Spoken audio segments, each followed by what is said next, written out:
Ano paninda mo kuya? Anong paninda nyo? Mga ano? Puro ihaw lang? Puro ihaw lang? So, magkano yung bangos nyo na ganito?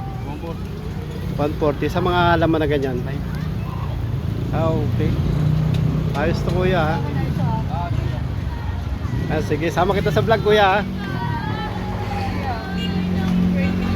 Alright.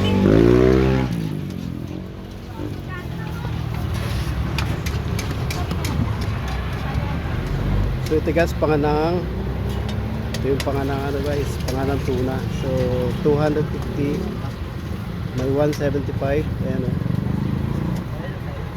So may 210. So ito naman sa kanilang ano, yung bangos tsaka yung tilapia. Ayan, may mga price na si kuya.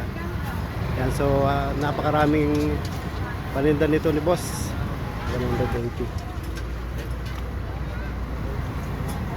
Right, subukan natin tong bangos ni bossing. Ito lang sa akin sir. Kaya ako na po yan. Anong oras po kayo nagbubukas? Dumaan kasi ako dito kanina sir. Sabi ko, di pa nag-umpisa si kuya. Mukhang masarap i-vlog to si bossing. Ano pangalan niyo sir? Leo po. Okay, napakarami sir ha. Yan, para mas dumami pa yung mga customer mo dito sir.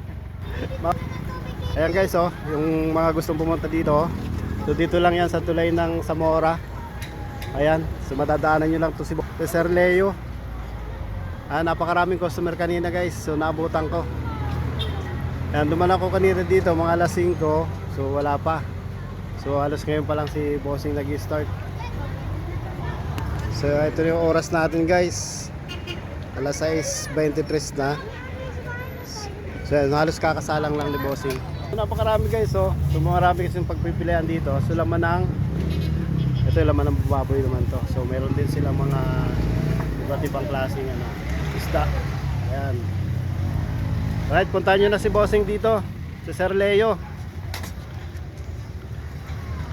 Alright mga kaibigan natin vlogger dyan. Punta na rin kayo dito sa ano, Pandakan. Dito sa Zamora.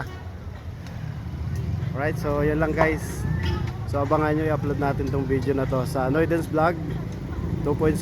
So yan, pakasupport na rin ang ating channel guys. Yun lang, maraming salamat Kuya Leo. Give me pa. Thank you po. Dari mo, boss? Boss! Ito lang.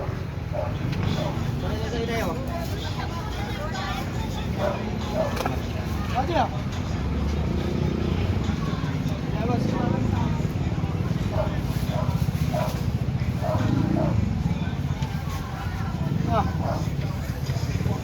Ang dami ko yung video. Kuya, pwede hindi lang ko ito. Ilang mga yan, Pao? Isaw. So may sili pa. Yun, thank you. Salamat ha Sir Leo. Thank you po. God bless.